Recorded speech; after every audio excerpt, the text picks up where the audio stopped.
দারুণ। আপনারা যদি ঠিকমতো বানান। আজকে রুটি খেতে নেই রাত্রে, তো ওই জন্য আজকে এটা রান্না করলাম। এই যে এখানে দেখো রায়তা, রায়তা শসা পেঁয়াজ দিয়ে, আর এখানে রয়েছে স্যালাড। গন্ধ বেরিয়ে গেছে তোমার রান্না। মানে আজকে দশহারা দিন থেকে পঞ্চমীর পালন শুরু হলো। এবার এই শ্রাবণ মাস অবধি কি ভাদ্র মাস অবধি, সেই শেষ পঞ্চমী অবধি, পঞ্চমী যে কটা পড়বে এর মাঝে, তো সেই পঞ্চমীগুলো আমাদের পালন করা হয় আর কি। যেমন কিছু কিছু খাবার খেতে নেই, ডিম, কলা, ভিন্ডি, বিউলির ডাল, মাংস, আটা ময়দা এসব আছে, এগুলো খেতে নেই আর কি। তো ওই জন্য যে রান্না করেছি দেখো বিরিয়ানি। বাহ, সুন্দর। রুটি যখন খেতে নেই তাহলে বিরিয়ানি বানাই। দুদিন আগেতে খিচুড়ি হলো, তো ভাবলাম যে আর ভাত করবো না, খিচুড়ি বিরিয়ানি করে দিই। দেখো আলু বিরিয়ানি, দারুণ কালার এসছে। হ্যাঁ, গন্ধটা কি সুন্দর আসছে। গন্ধ তো আমি ঢাকা অবস্থাতেই গন্ধ বেরিয়ে চলে এসছে। একটু আগে তোমার দেরি হলো তো আজকে আসতে, আধ ঘন্টা আগে হয়ে গেছে। তারপর গরম আছে একদম, তো চলো দিয়ে দিই। গরম গরম গন্ধ সুন্দর উঠছে। চলো এই যে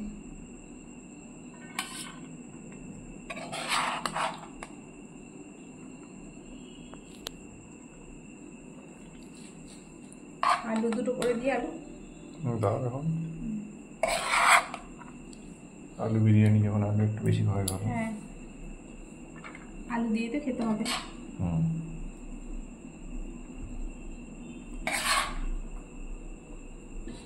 একদম ঝরঝরে পুরো, আর সেরকম গন্ধটাও সেরকম আসছে, দারুণ একদম। গন্ধ খুব সুন্দর হয়েছে, একদম ধোঁয়া উঠছে। এই কড়াইটার মধ্যে বিরিয়ানি করলে আমাদের চারজনের ভালোভাবে হয়ে যাবে, মানে এই কড়াইটার মধ্যে সুন্দর। তাও একটু থেকে যাবে আমার কালকে জন্য, অনেকটা হয়তো। অনেকটাই। আমি ভাবতাম বোধহয় হবে না, তো কি সুন্দর হয়ে যায়। আমাকে একটু মশলা দিই। মাকে আগের দিন মশলা বিরিয়ানি, আলু বিরিয়ানিতে সেদিন করেছিলাম, মশলা বেশি হয়েছিল, ঝাল হয়েছিল। আজকে অল্প করে দিলাম, দেখুন তারপর আবার লাগবে তখন দেবো। এই জায়গাটা কালারটা একদম সুন্দর। তুমি একটু মশলা খেতে বেশি ভালোবাসো, মিঠিকেও এখন ওরকমই দিলাম। তারপর আসুক।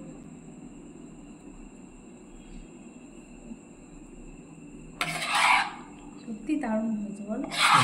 কালারও দারুণ হয়েছে, দেখতে তো দারুণ হয়েছে, খেয়ে কালারও দারুণ হয়েছে, আবার গন্ধটাও খুব সুন্দর উঠছে। চলো খেয়ে দেখো এবার। খেতে তো ভালো হবেই।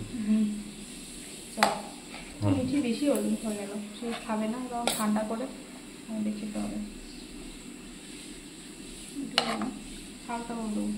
আর শসা পেঁয়াজাও আজকে ধনেপাতা চাটনি হয়নি, কারণ আমাদের বাড়িতে পঞ্চমীর দিন শাকও খাওয়া হয় না। ওটা পাতাটা তো শাকের মধ্যে পড়ছে, আসলে শাক বলতে পাট শাক, লালতে শাক ওগুলো খেতে নেই, কিন্তু আমরা ওইটাও খাই না, ওই জন্য আর করা হয়নি। রায়তা দিয়ে স্যালাড দিয়ে খাওয়া হয়। চলো এটা আমি রান্নাঘরে রেখে আসি। আলু বিরিয়ানি, গন্ধ খুব সুন্দর হয়েছে, কালারও খুব সুন্দর হয়েছে, আপনারা দেখলেন। এবার খেয়ে দেখি কিরকম হয়েছে। আলুটা ভাঙো। আলু ভাঙতে গেলে আমার হাত পুড়ে যাবে, গরম একদম। কিন্তু আর সেদ্ধ হয়েছে তো ভালো, সেটা সেদ্ধ হয়েছে। এগুলো তুলে নাও।